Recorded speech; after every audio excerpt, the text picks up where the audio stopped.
A well-dressed man in an expensive golf suit leaned on his driver as both limped through the hospital's entrance doors. The injured man sat patiently in a chair as he sent his driver to a reception desk to ask for a nurse. Within minutes, the driver returned back, but with a form to fill out, explaining the reason for the visit. "What is this?" the injured man asked, before demanding his driver to fetch for help. "Get the nurse here. I want to talk to her." One of the nurses on duty heard the men's anger spill over in the waiting room and approached the duo. She asked for details about the injury from the injured man, who turned red with anger and started shouting. "What's the problem? I was playing golf and I took an unfortunate stumble. My leg hurts like hell, and you're giving me a lot of paperwork to fill out? What's the problem?" the injured man complained. The nurse calmly replied back, "Those are the rules. Fill out the form and the doctor will examine you as soon as he has the opportunity. In the meantime, we thank you for your patience." "What?" the injured man asked, again raising his voice.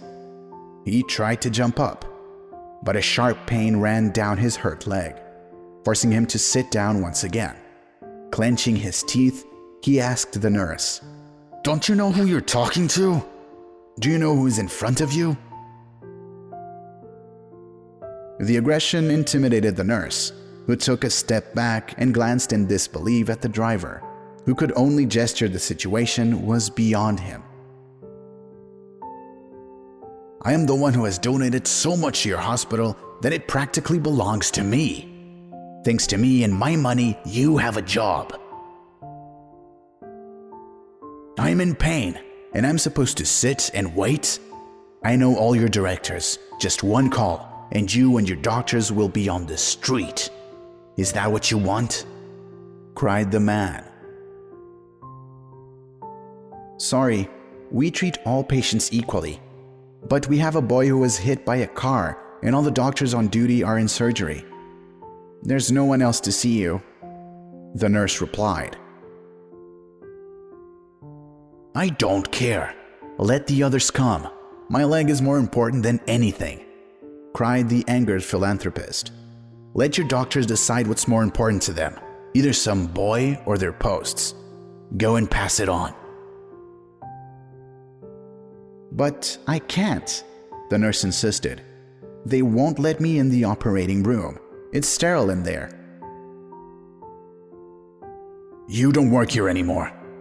The man turned to his driver. "Take down her last name and get me my phone. I'll make some calls." The nurse ran to her post in tears and was confronted by another woman who served as one of the directors of the foundation that owned the hospital. She heard the entire conversation but did not intervene.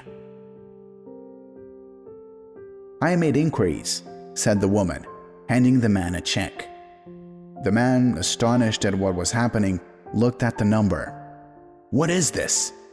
he asked. "The amount that you donated to the hospital turned out to not be worth its value. So I'm giving it back to you. And I will not allow you to distract or disturb the doctors during a difficult operation. I'm a former doctor myself, and judging from your demeanor and the way you walk, you seem to be suffering from a minor dislocation. I could be wrong, but if a man is so traumatized, he possesses enough strength to make one of two choices: endure or make it to the next hospital.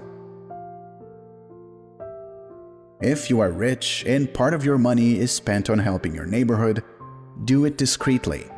Do not boast. Give in silence, and do not expect rewards and privileges in return."